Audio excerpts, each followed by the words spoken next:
할렐루야. 우리 예배 가운데 오직 하나님 앞에 겸손한 마음을 가지고 낮은 마음을 가지고 하나님 앞에 온전히 예배하며 나아가는 우리가 되기를 간절히 소망합니다. 우리 옆에 분들과 한번 인사하겠습니다. 잘 오셨습니다. 네, 잘 오셨습니다. 네, 잘 오셨습니다. 성경을 읽을 때 사람들은 성경의 인물들의 자기 자신을 빗대어서 생각하면서 성경을 읽곤 합니다.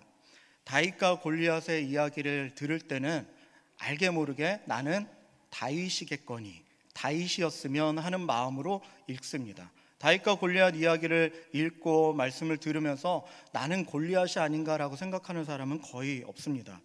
모세와 바로의 이야기에서도 나는 은연중에 모세가 되어 있고요. 그리고 가룟 유다의 배신 등에 대해서는 자연히 나머지 배신하지 않은 좋은 쪽의 제자들이 나이겠거니 하면서 생각하며 성경을 읽고 들을 때가 많이 있습니다. 오늘 본문에서도 아벨과 가인이라고 하는 두 사람이 등장을 합니다. 이 이야기를 들으시면서 나의 예배는 아벨의 예배가 아닐까, 가인은 예배를 잘 못 드렸는데 나의 예배는 가인의 예배가 아니라 아마 아벨의 예배일 것이고, 그리고 아벨의 예배여야만 한다라고 생각하면서 말씀을 듣는 경우가 많이 있으실 겁니다. 솔직하게 한번 생각해 봅시다. 나는 아벨입니까? 나는 가인입니까? 지금 아벨과 가인의 재물을 심판하셨던 하나님이 지금 우리의 예배의 자리에 이곳 가운데 오셔서 나의 예배를 받으시고 나의 예배에 대해서 구분을 하신다라고 하시면 나의 예배는 아벨의 예배일까요? 아니면 가인의 예배일까요? 나는 아벨의 예배일 것 같다. 손 들지 마시고요. 가인의 예배일 것 같아도 손 들지 마시고 마음속으로 한번 생각해 보시기를 바랍니다. 내 예배가, 내가 하나님 앞에 지금 드리는 이 시간이 아벨의 예배와 같은지 아니면 가인의 예배와 같은지 살펴보고자 합니다.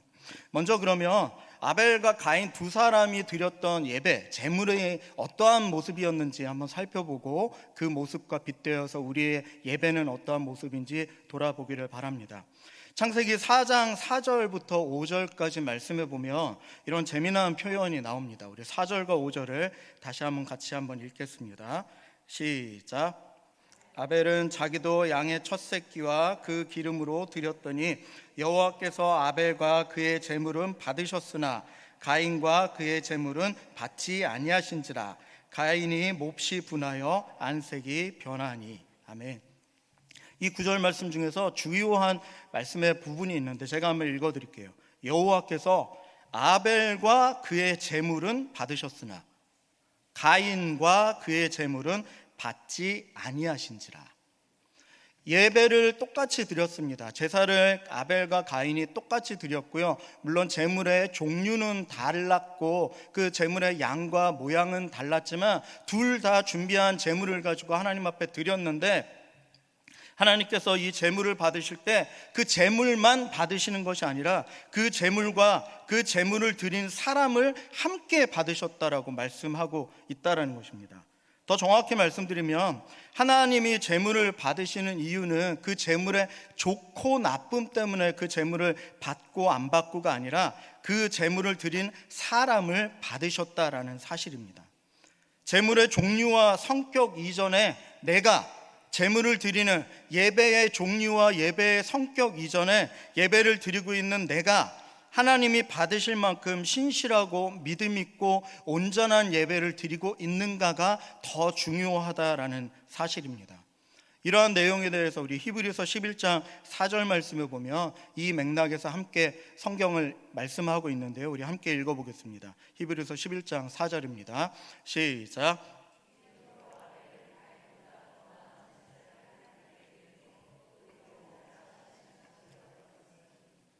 아멘. 여기에서 보면 하나님이 아벨의 제사를 받으신 이유가 무엇 때문이라고 하십니까? 믿음 때문이라고 하십니다. 아벨은 양을 치는 자였기 때문에 양의 새끼를 잡아서 양을 하나님 앞에 동물로 제물로 드렸고요. 가인은 농사짓던 사람이기 때문에 자기가 수확한 농산물을 가지고 하나님 앞에 드렸습니다. 혹자들은 이렇게 이야기합니다. 농산물로 하나님 앞에 드리는 것이 온전치 못하고 피의 제물로 하나님 앞에 드려야 한다. 그래서 농산물이 아니라 그 피의 제물이 없다면 아벨에게서라도 그 피의 제물을 구해다가 하나님 앞에 드렸어야 되는데, 가인이 그 제물을 선택을 잘못했기 때문에 가인의 제물을 받은 것이 아니다라고 이렇게 설명하고 생각하시는 경우들도 있는데, 오늘 방금 읽었었던 성경 말씀에 히브리서 11장 4절을 보면 그것 때문이 아니라고 합니다. 정확하게 무엇 때문이라고요? 믿음 때문이라고 말씀하고 있습니다. 더 나은 제사는 양으로 드린 피의 제사, 피의 제물이었기 때문이 아니라 바로 믿음으로 드린 제사였던 것입니다. 제물의 종류가 중요한 것이 아니라 그 제물을 드린 그 마음에 하나님을 향한 믿음의 상태와 그 믿음의 모습이 그 제물을 받고 받지 않고를 구분하는 기준이 되었다라는 사실입니다. 가인은 하나님께 온전히 제물을 드리지 못한 사람이었습니다. 하나님의 말씀대로 믿음으로 예배를 드리지 못하는 우리들, 나는 이 시간 어쩌면 아벨이 아니라 가인일 수 있다라는 사실입니다. 이곳에 다른 곳에 있지 않고 오후 예배 시간에 교회에 남아서 하나님 앞에 예배를 드리고 있는 우리의 모습과 우리의 모양은 참 하나님께서 받으시기에 훌륭한 모습이지만, 가인의 제사를 받지 않으셨던 그 마음의 중심과 그 마음에 가지고 있는 믿음을 꿰뚫어 보셨던 그 하나님 앞에 나는 과연 아벨의 예배를 드리고 있는지 가인의 예배를 드리고 있는지 한번 돌아봤으면 좋겠습니다. 가인은 하나님 앞에 온전한 예배를 드리지 못하고 이후에 또 살인까지 저지르게 되는 중죄인이었습니다. 하지만 하나님은 그 죄인도 사랑하십니다. 나도 또한 죄인입니다. 하지만 하나님은 나도 역시 사랑하십니다. 믿으십니까? 이 사실이 우리에게 큰 위로가 되기를 바랍니다. 오늘 본문에서는 최초의 살인자였던 가인, 그리고 그 큰 죄인을 하나님은 사랑하셨고, 본문에 이 가인을 3번이나 하나님의 사랑에 대해서 말씀하시는 구절이 있습니다. 가인은 성경에서도 대표적으로 악인이라고 칭할 수 있는 대표적인 악인이어서, 이 악인을 이야기하고 생각할 때 하나님 앞에 버림받았고 하나님 앞에 벌을 받았고 하나님 앞에 외면을 받은 사람이다라고 기억하고 생각하시는 경우가 많은데, 이 가인도 하나님께서 사랑하셨다라는 사실입니다. 가인은 하나님 앞에 온전한 예배를 드리지 못했고요, 그 마음에 하나님을 향한 온전한 믿음이 없어서 하나님 앞에 합당한 예배를, 하나님 앞에 합당한 제사를 드리지 못한 잘못된 죄인이었고 연약한 자였지만, 그런 사람까지도 하나님은 사랑하셨다라는 사실입니다. 우리의 삶의 모습을 돌아보면 어떻습니까? 우리가 하나님 앞에 온전한 예배와 하나님께서 말씀하신 대로, 말씀의 은혜대로 살아갈 때가 많은 사람들입니까? 아니면 그렇지 못할 때가 많은 사람들입니까? 그렇지 못할 때가 훨씬 많거든요. 죄인의 모습을 닮아 있을 때, 하나님 앞에 믿음의 사람의 모습이 아니라 죄인의 모습으로 살아갈 때가 많은 나이지만, 하나님께서는 이런 죄인된 연약한 나의 모습조차도 사랑해 주시는데, 오늘 가인을 통해서 그 사랑을 3번이나 보여주셨습니다. 자, 첫 번째 사랑의 모습을 한번 살펴볼까요?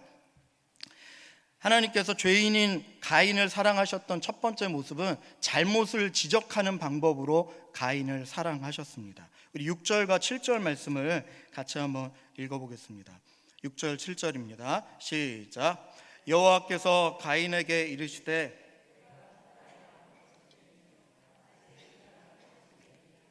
내가 선을 행하면 어찌 낯을 들지 못하겠느냐? 선을 행하지 아니하면 죄가 문에 엎드려 있느니라. 죄가 너를 원하나 너는 죄를 다스릴지니라. 아멘. 여러분들, 어떤 사람들한테 혼을 냅니까? 오늘 성경 말씀에 가인을 하나님께서 혼내고 계시거든요. 잘못한 것을 지적하시고 너 그러면 안 돼 라고 호되게 야단을 치고 계십니다. 여러분들 자녀들을 키울 때 어떤 자녀들한테 야단을 치죠? 내 자식, 남의 자식. 어떤 자식한테, 어감이 좀 그런데, 어떤 자식한테 혼을 내고 어떤 자식은 내버려 둡니까? 내 자식은 혼을 내고 남의 자식은 내버려 둡니다. 왜 그래요? 왜 그럴까요? 안 볼 사람은 지적도 할 필요가 없는 겁니다. 남의 자식도 잘 되면 좋겠지만 남의 자식이 잘 되기를 바라는 마음에 내가 혼을 낸다고 해서 내가 덤탱이를 쓰고 내가 오히려 당할 수 있는 상황들이 많아지기 때문에 내 자식만 혼내기에도 벅찬 것이 우리 삶의 모습이라는 사실입니다. 혼내는 거를 좋아하는 아이들이 있을까요? 아니, 아이들을 떠나서 성인이 된 저희들도, 우리들도 누군가에게 혼나는 것이 좋은 사람은 단 한 명도 없을 것입니다. 하지만 아이를 혼을 내서 내가 미움을 받고 때로는 아이의 노여움을 받는다 할지라도 아이가 잘 되기를 바라는 마음에 사랑하는 아이에게는 혼을 낼 수밖에 없다라는 사실입니다. 그래서 하나님께서 가인을 미워하시고 쫓아내시기 위한 방법으로 가인의 잘못을 지적하신 것이 아니라는 사실입니다. 가인이 잘못했을 때 너 이러면 안 돼, 잘못했어 라고 지적하신 이유는 무엇 때문에요? 가인을 사랑했기 때문입니다. 가인이 하나님의 말씀을 듣고 그 말씀을 듣고 그 가운데서 뉘우쳐서 돌이키기를 바라는 사랑의 부모의 따사로운 마음을 가지고 가인을 지적했다라는 사실입니다. 7절 마지막 줄에 보면 이런 구절이 있습니다. 제가 한번 읽어드릴게요. 죄가 문에 엎드려 있느니라. 죄가 너를 원하나 너는 죄를 다스릴지니라. 아멘. 죄가 이제 가인에게 다가와서 죄가 가인을 휘어잡고 가인으로 하여금 더욱더 하나님과 멀어지도록 하려고 죄가 그 가인의 마음 가운데 독차지하고 있는, 커져가고 있는 상황인데 하나님께서 말씀하시기를 너 죄에 넘어지면 안 돼, 죄를 다스려야 돼 라고 말씀하고 계시다라는 사실입니다. 성 어거스틴의 유명한 말 중에 하나가 우리 머리 위로 날아가는 새를 우리가 막을 수는 없다고 합니다. 그러나 그 날아가는 새가 내 머리 위에 둥지를 트는 것은 막을 수 있다라고 했습니다. 이게 무슨 말이냐면요, 우리가 살면서 수많은 생각들을 하잖아요. 하루에 몇 가지 정도의 생각들을 할까요? 네, 우스갯소리로 5만 가지 생각을 한다라고 하지 않습니까? 그렇게 많을 정도로 내 머릿속에 때로는 좋은 생각, 때로는 나쁜 생각, 못된 생각, 여러 가지 생각들이 내 머릿속에 하늘 위를 날아가는 새들처럼 지나갑니다. 그 생각 자체를 막을 수는 없어요. 못된 생각도 할 수 있고요, 나쁜 생각도 할 수 있고 하나님으로부터 멀어지는 생각들도 할 수 있지만, 근데 그 생각이 내 머리 위에 둥지를 터서 그 생각으로만 내 머리가 꽉 차도록 하는 것은 막을 수 있다 없다? 막을 수 있다라는 거예요. 죄를 누구나 지을 수는 있지만 그 죄에 사로잡히는 것은 그 다음 문제입니다. 가인에게서 이러한 악한 마음이 들어오기는 했지만 하나님께서 사랑으로 가인을 채찍질하시고 지적하실 때 그 가인이 그 하나님의 말씀을 잘 받아들였다면 가인의 결말이 이렇지는 않았을 것입니다. 부모의 마음과 의도를 다만 아이일 때는 잘 이해하지 못할 때가 많이 있습니다. 저도 어릴 때 참 개구장이었습니다. 전에도 한번 말씀드렸던 것 같은데 참 말썽을 많이 부렸어요. 그래서 부모님께 많이 혼났습니다. 주로 저희 집에서는 어머니가 훈육을 담당하셨는데, 요즘 시대에는 그렇지 않지만 저희 시대, 그리고 또 저보다 연배가 많으신 우리 어르신들의 세대에는 아이들을 훈육할 때 어떻게 훈육했습니까? 사랑과 정성을 다한 말로써 훈육했었나요? 아니요. 사랑과 정성을 담은 훌륭한 매들로 훈육을 할 때가 많았습니다. 그래서 제가 맞았던 매들이 주로 배드민턴채, 파리채, 이런 거는 조금 그 상태가 덜 중할 때, 조금 그냥 가벼울 때, 조금 더 심한 장난을 쳤거나 심한 일을 저질렀을 때는 테니스채 만져보셨죠? 절대 부러지지 않습니다. 저희 어머니는 뭐든지 그 매가 잡히면 요 매가 부러져야 그 체벌이 끝이 났어요. 그래서 파리채 같은 걸로 잡히면 한두 방이면 끝납니다. 확 치면, 파리채는 약하잖아요. 한 대나 두 대 맞으면 부러지면 끝나는 거예요. 배드민턴채는 제법 오래 갑니다. 한 5분 정도는 가는 것 같아요. 테니스채는요, 30분이 가도 안 부러집니다. 그리고 가끔 가다가 정말 심할 경우에는 저희 어머니의 마지막 최종 무기가 하나가 있었는데, 빗자루인데 어떤 빗자루냐면요, 박달나무로 만든 두꺼운 주먹만한 빗자루가 있습니다. 이렇게 방 쓸 때 쓰는 거. 이게 테니스채보다 더 단단하고 두껍거든요. 그걸로 이제 드시면 그날은 이제 죽는 날이에요. 이제 언제 끝날지도 모르고 죽도록 맞는 날입니다. 지금 생각해 보면 왜 맞았나는 솔직히 기억이 나지 않습니다. 그런데 지금 저도 아이들을 낳고 부모가 되어서 생각해 보니까 내가 잘 되고자 하는 마음으로 오죽했으면 그렇게까지 팼을까 하는 생각이 들더라고요. 이제는 부모의 마음이 그렇습니다.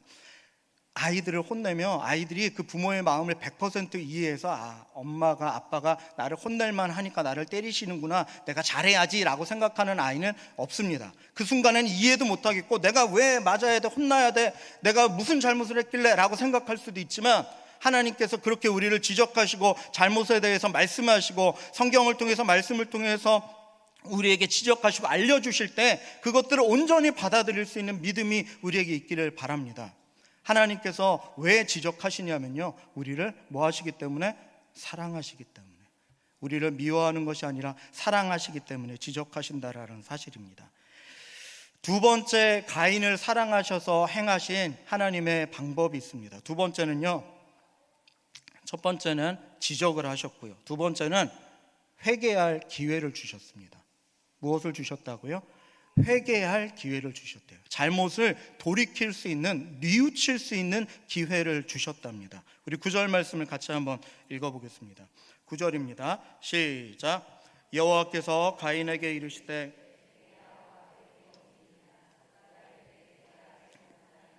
내가 내 아우를 지키는 자니이까. 아멘.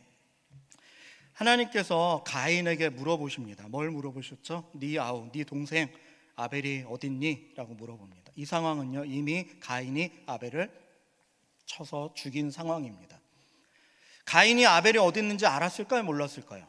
알았죠. 모를 수가 없죠. 뭐 했겠는데 자기가 죽여서 지금은 숨이 끊어진 상태라는 것을 가인은 알고 있었습니다. 그러면 가인은 알고 있었는데 하나님은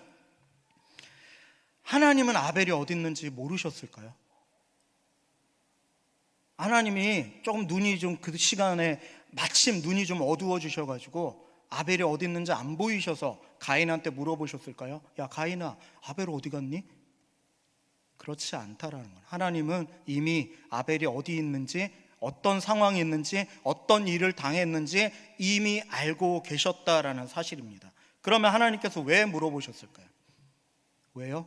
그 당사자인, 아벨을 죽인 당사자인 가인에게 네 동생 아벨이 어디 있느냐라고 물어보신 거는요, 가인에게 이 사실을 온전히 고백하고 토해놓고 하나님 앞에 용서를 구할 수 있는 명목을 하나님께서 제공해 주셨다라는 거예요.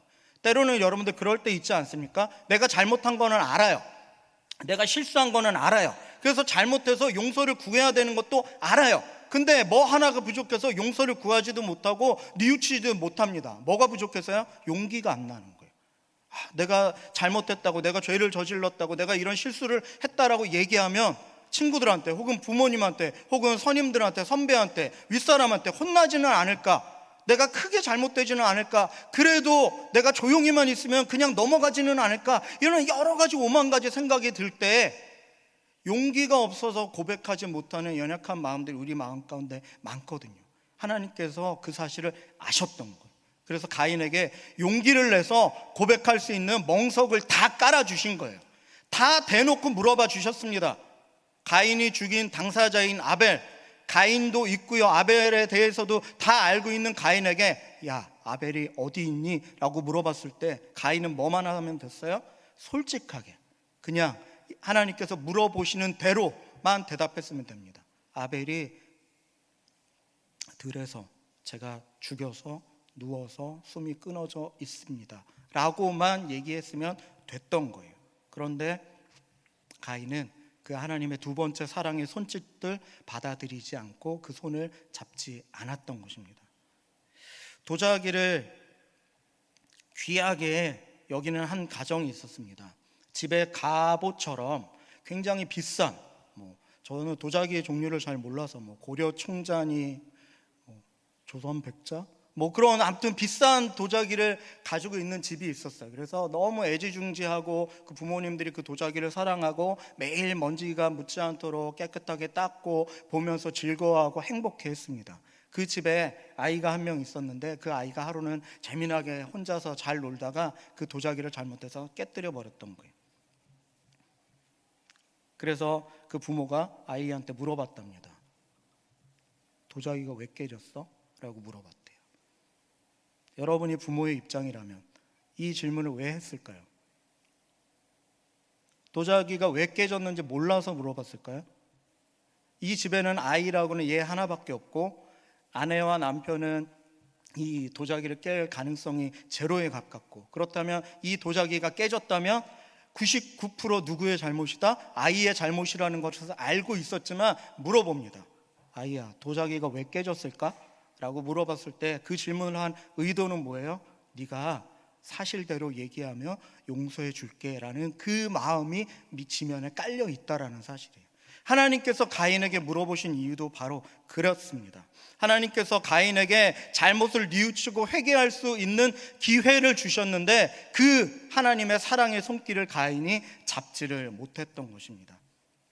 자, 세 번째, 하나님께서 가인에게 베풀어 주신 세 번째 사랑의 손길은요, 하나님의 울타리로 죄인인 가인을 안아주시고 품어주신 사실입니다. 자, 우리 15절 말씀을 같이 한번 읽어보겠습니다. 15절입니다. 시작.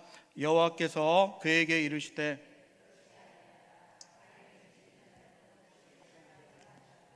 가인에게 표를 주사 그를 만나는 모든 사람에게서 죽임을 면하게 하시니라. 아멘.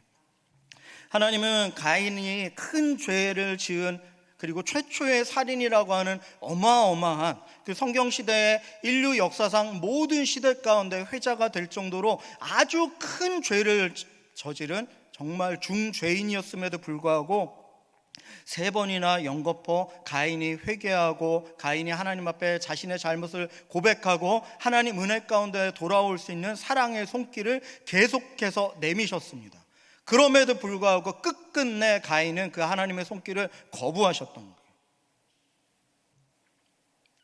그래서 돌이킬 수 있는 기회를 주셨지만 끝끝내 가인은 하나님의 길에 서지 않고 죄의 길에 서기로 결심을 하고 그 길을 걸어가게 됩니다.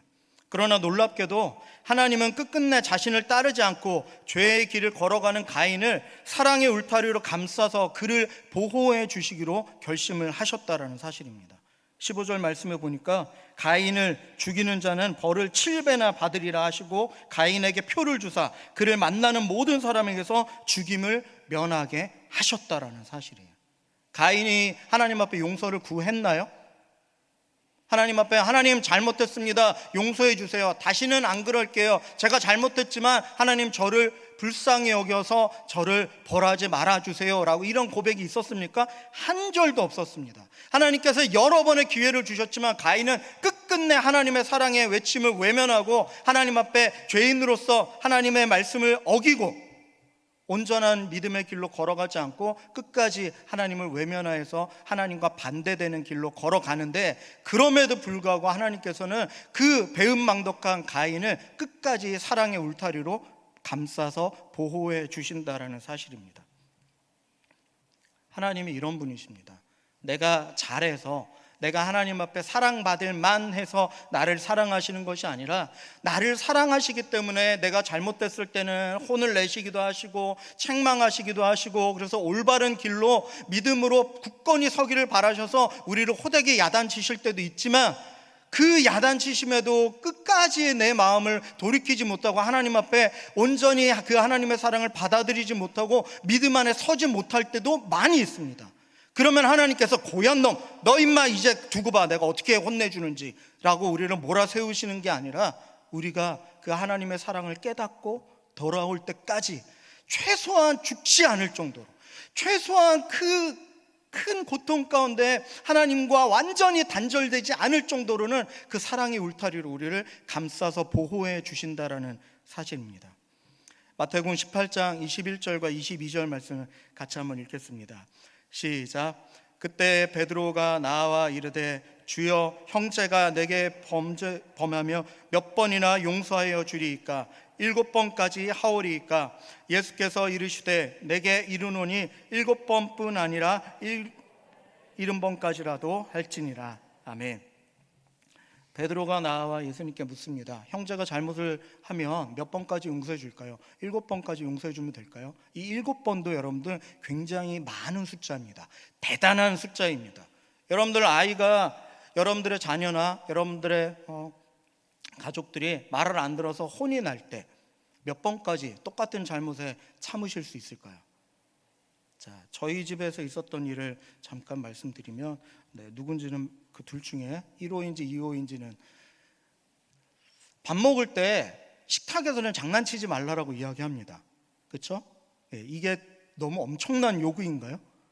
누구나 어느 가정에서는 이야기할 수 있는 겁니다. 밥 먹을 때는 장난치지 말고 밥 잘 먹어, 그래, 똑바로 앉아서 밥 잘 먹어야 돼 라고 이야기를 해요. 근데 어떤 아이가 똑바로 앉지 않고 비스듬하게 앉아가지고 기대가지고 숟가락도 잘 잡는 게 아니라 손가락 끝으로 이렇게 잡아가지고 이렇게 손가락으로, 이런 식으로 밥을 먹다 보면 어떤 일이 벌어질까요? 흘리거나 놓치게 되거나 그런 일들이 벌어지죠. 그렇게 한번 쏟았어요.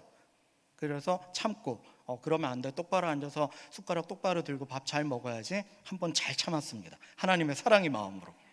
그리고 두 번째, 그랬는데 얼마 지나지 않아서 또 자세가 비스듬해지더니 숟가락을 똑바로, 아까랑 똑같은 상황에서 이러고 한두 번 먹더라고요. 그러더니 아니나 다를까 또 흘리고 넘어지게 돼요. 마음속에서 이제 울분이 치밀어 오릅니다. 불과 1분 전에 얘기했고 알아들었고 용서했음에도 불구하고 똑같은 일을 해요. 그러나 나는 하나님의 사랑이니까, 하나님의 사람이니까, 하나님의 십자가의 사랑을 받은 사람이니까, 그 예수님의 사랑을 최대한 순종하면서 흉내내면서 살아야 될 사람이니까 참고 두 번까지. 그러면 안 된다고 그랬는데, 아빠가 아까도 얘기했는데 밥 먹을 때는 똑바로 앉아서 숟가락 똑바로 들고서 먹어야 돼. 자, 두 번째 잘 지나갔어요. 세 번째 고비가 또 찾아옵니다. 또 얼마 시간이 지나지 않아서 똑같은 상황으로 세 번째. 그 세 번째 상황에서 제가 어떻게 했을까요? 여러분이 상상하시는 그대로입니다. 목청이 갑자기 무라! 야! 아빠 뭐라 그랬어? 아까 내게 한 번, 두 번째 참았었던 울분의 마음들이 막 빠바바바바바. 똑같은 잘못을 할 때 몇 번까지나 여러분들이 용서하실 수 있으실까요? 보통은 두세 번이면 이제 한계가 찾아옵니다. 아무리 인격이 좋으신 분들도 한 7번 정도 똑같은 사람, 똑같은 상황, 똑같은 잘못을 7번이나 연속으로 하면 그걸 참아낼 수 있는 사람이 있을까요? 아마도 없을 겁니다. 그럼에도 불구하고 이렇게 끝까지 잘못하고 있는 상황에서도 우리를 끝까지 혼내지 아니하시고, 우리를 내다 버리지 아니하시고, 우리를 호되게 갖다 버리지 아니하시고, 우리를 끝까지 품어주시고 사랑해 주실 수 있는 분은 하나님밖에 없다라는 사실입니다. 여러분들, 하나님 앞에 나의 삶을 돌아볼 때 내가 끝끝내 고치지 못하는 하나님 앞에 중한 죄가 하나씩은 다 있지 않습니까? 아니요, 하나뿐이요? 하나뿐이겠어요? 2개, 3개, 10개, 20개 될 겁니다. 매번 하나님, 제가 안 하겠습니다, 제가 잘못했습니다, 안 할 수 있도록 도와주세요 라고 결심하고 결단하지만 인간이 마음이 약한지라 또 똑같은 죄를 범하고 하나님 앞에 용서를 구하고 있는 연약한 내 모습을 여러분들 다 가지고 있지 않습니까? 예배를 드릴 때마다 하나님, 예배 잘 드려야겠습니다, 하나님 앞에 마음을 다해서 목청껏 찬양하고요, 하나님의 말씀을 내 마음으로 온전히 받고 그 말씀을 들을 때 아멘으로 화답하면서 하나님의 말씀대로 살려고 노력하겠습니다, 그 마음을 가지고 매 예배 때마다 우리 예배를 참여하지 않습니까? 그렇죠? 그러나 매번 성공하십니까? 실패할 때가 더 많다라는 거예요. 몸이 좀 피곤해서, 혹은 기온이 너무 따뜻해서, 혹은 너무 추워서, 오늘따라 싱어들이 뭐 어떻고, 오늘따라 말씀 전하시는 목사님의 상태가 어떻고 저떻고, 수많은 이유들로 말미암아 내가 예배에 집중하지 못하고 온전히 예배드리지 못해서 하나님 앞에 실패한 예배를 드릴 때가 얼마나 많이 있습니까? 때로는 그 하나님 앞에 화살을 돌리기도 합니다. 하나님 때문에, 교회 때문에, 내가 하나님을 온전히 섬기지 못하는 것은 당신 때문입니다 라고 배은망덕한 이야기를 할 때도 있다라는 사실입니다. 하나님은 우리를 사랑하십니다. 우리가 죄를 지어서 하나님을 속상하게 하더라도 그래도 하나님은 우리를 사랑하십니다. 때로는 방귀 낀 놈이 성낸다고 죄인인 우리가 하나님을 원망하고 불평하고 하나님을 공격해도 그럼에도 불구하고 하나님은 우리를 사랑하십니다. 가인이 끝끝내 하나님의 사랑의 질책과 사랑의 보살핌과 사랑의 채찍까지도 다 알아채지 못하고 끝끝내 하나님의 말씀과 반대되는 것으로 죄의 길로 걸어갔음에도 불구하고 그 가인이 잘못될까봐, 그 가인이 잘못돼 다른 사람들로 인해서 이 죄로 인해서 죽임을 당할까봐 그 가인을 보듬어 주시고 사랑의 울타리로 감싸 주셨던 그 하나님의 사랑이 우리에게도 함께 하신다라는 사실입니다. 비록 넘어질지라도 다시 한번 회개하고 하나님 앞에 나아오기만 하면 하나님은 언제 그랬냐는 듯이 우리를 용서해 주시고 사랑할 준비를 하고 계십니다. 하나님께서 이렇게 기다리시는 거예요. 그래, 오기만 해라. 내가 오기만 하면 마음껏 사랑해주고 마음껏 축복해주고 내가 너를 기다린다라는 그 마음을 가지고 우리를 끝까지 사랑하시는 그 하나님 앞에 우리의 사랑을 온전히 올려드릴 수 있는, 돌려드릴 수 있는 은혜가 있기를 바랍니다. 이제 말씀을 정리하겠습니다. 가인까지도 사랑하셨던 하나님이십니다. 끝없는 죄인을 사랑하시는 하나님, 그 하나님이 우리에게 위로와 소망이 되기를 소망합니다. 나에게서도 끝까지 하나님 앞에 회개하지 못하고 털어내지 못하는 죄된 모습, 연약한 모습, 악한 모습이 이렇게 많은 나이지만 그럼에도 나를 끝까지 사랑하시고 나를 끝까지 품어주시는 그 하나님의 사랑이 우리의 삶의 위로가 되고 우리의 삶의 신앙의 또 소망이 되기를 간절히 축원합니다. 기도하겠습니다. 사랑의 하나님, 참 감사합니다. 하나님, 오늘은 가인까지도 사랑하셨던 인류 역사상 첫 번째 살인자였고 끝까지 하나님의 사랑을 외면하며 하나님의 가르침과 하나님의 사랑의 손길을 모른 척하고 하나님을 욕되게 했던 그 가인까지도 사랑하셨던 하나님, 그 하나님이 지금 나를 사랑하시는 줄 믿기에 감사를 드립니다. 가인보다 때로는 더 악한 우리를 그래도 끝까지 사랑하시고 품어주시는 사랑의 울타리로 우리를 감싸주시는 그 하나님의 사랑에 감사를 드립니다. 그 하나님의 사랑을 우리가 기억하고 그 하나님의 이러한 사랑이 우리에게 위로가 되고 삶의 또 신앙의 도전이 되며 소망이 되기를 소망합니다. 그 하나님의 사랑을 마음껏 누릴 수 있는 내가 될 수 있도록 축복하여 주시옵소서. 감사를 드리며 예수 그리스도의 이름으로 간절히 기도드립니다. 아멘.